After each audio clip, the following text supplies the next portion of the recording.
সবাইকে আসসালামু আলাইকুম। তো আজকে প্রায় 10 থেকে 15 দিন পর্যন্ত আমার মোটরসাইকেলটা এখানে পড়েছিল। তো আমি বাড়িতে ছিলাম না, তো বাড়িতে আসার পর এখানে দেখলাম যে আমার মোটরসাইকেলটার অবস্থা ভাই একদম 12টা বাজে গেছে। তো সাইমনকে বললাম যে সাইমন আইসো, আজকে মোটরসাইকেলটা একটু পরিষ্কার করা লাগবে, ঠিক আছে, আজকে মোটরসাইকেলটা পরিষ্কার করা লাগবে। তো সাইমনকে বললাম, সাইমন সহকারে আমরা আসলাম। তো প্রথমে একটা তেনাচার আসছিলাম ভাই, তো পরে সাইমনে এই সহযোগিতাটা করছে, তেনাটা রুম থেকে নিয়ে আসছে যায়, ঠিক আছে নি, বাসা থেকে নিয়ে আসছে সাইমনে। তো নিয়ে আসার পরে এখন তানবীর খুবই কান্নাকাটি করতেছে। তানবীর তো পারতেছে না, যে মানে সে বুঝতে রাজি না যে এটা আমরা মুছতেছি, এখন রাত্রেবেলা আমরা কোথাও বাইর হব না। তো এখন রাত্রেবেলা বাইর হবো না, এটা মুছতেছি। তো এরপরে আমরা লামিয়াকেও নিয়ে আসলাম, আমাদের সাথে লামিয়াও আসছে এখানে দেখার জন্য যে আমাদের মোটরসাইকেলটা এখানে আছে কি না। তো ভাই যাতে দীর্ঘ অনেক দিন পর্যন্ত আসছি, আর মোটরসাইকেলটা আমরা একটা ল্যাবে রাখছি নাকি, একটা ল্যাবে রাখছি। ল্যাবেটার নাম কি এটা? আচ্ছা আচ্ছা, ল্যাবেট ক্লিনিক, এটা হচ্ছে নাম হচ্ছে ল্যাবেট ক্লিনিক। এখানে আমি রাখা যাই মোটরসাইকেলটা। তো মোটামুটি এটা মুছলাম ভাই, কারণ হচ্ছে যে নিজের আসলে অনেক শখের একটা জিনিস, যদিও বা পুরান হয় মোটরসাইকেলটা, যদিও বা পুরাতন, কিন্তু তারপরে এটা একটা শখের জিনিস। তো এর জন্য অনেকটা মুছলাম।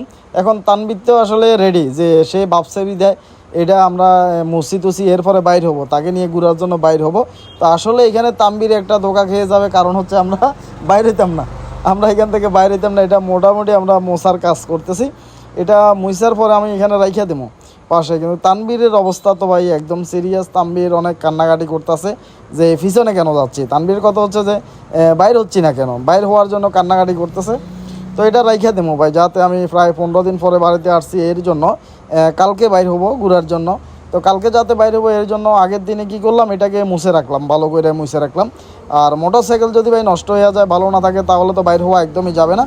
তো তানবীর উঠতে রাজি না, দেখতে পারতেছেন তানবীরকে একদম তোলাই যাচ্ছে না, তানবীরকে মোটরসাইকেল থেকে তোলাই যাচ্ছে না। তানবীর বুঝে গেছে এইবার, তানবীর এইবার বুঝে গেছে যে তাকে নিয়ে বের হয়ে আমরা বের হব না, তাকে মোটরসাইকেল থেকে তুলে ফেলতেছি। তো যাই হোক, তেনাটা রাখি, তেনাটা রাখার পর এই মুহূর্তে আমরা একটু বাইরে যাব ভাই, অনেক গরম লাগতেছে। সাইমনও সাথে আছে, এবার সাইমনকে একটু দেখায় আপনাদেরকে। এতক্ষণ পর্যন্ত সাইমন অনেকটা কষ্ট করছে, আমাদের ভিডিওগুলো সাইমনে করছে। এর জন্য অবশ্যই সাইমনকে ধন্যবাদ জানানো লাগে, সাইমনকে অনেক অনেক ধন্যবাদ জানাই। সাইমন অনেক কষ্ট করে ভিডিওগুলো করে দিয়েছে আমাদের। তো আমরা একটু বাইর হচ্ছি। লামিয়া প্রথমে ভাবছে যে লামিয়া আমাদের সাথে আসবে না, পাশে কিন্তু সাইমনকে দেখতে পারতেছেন, পাশে সাইমনকে দেখতে পারতেছেন, ইনি হচ্ছে সাইমন, দেখতে পারতেছেন ইনি হচ্ছে সাইমন, এতক্ষণ সাথে ছিল। তো লামিও আসবে আমাদের সাথে, আমরা একটু বাইর হচ্ছে, আমরা একটু বাইর হয়ে আসলাম। বাইরে আসছি হচ্ছে যে এখানে একটু বসার জন্য ভাই, ভিতরে এতটাই গরম লাগতেছে। পাশে দেখতেছি যে এখানে একটা দোকান ছিল, যে আমরা একটু চা খাবো, একটু ঠান্ডা খাবো, দেখতেছি যে দোকানটা বন্ধ হয়ে গেছে। এখন দোকান যখন বন্ধ হয়ে গেছে, এখানে তো বসে আর ভাই কোথায় পাবো চা, কোথায় পাবো ঠান্ডা। তো এর জন্য সাইমনকে বললাম যে একটু ঠান্ডা বাতাস খাই, যে যাতে ঠান্ডা কিছুই নেই, ঠান্ডা বাতাস খাই। তো আল্লাহ হাফেজ।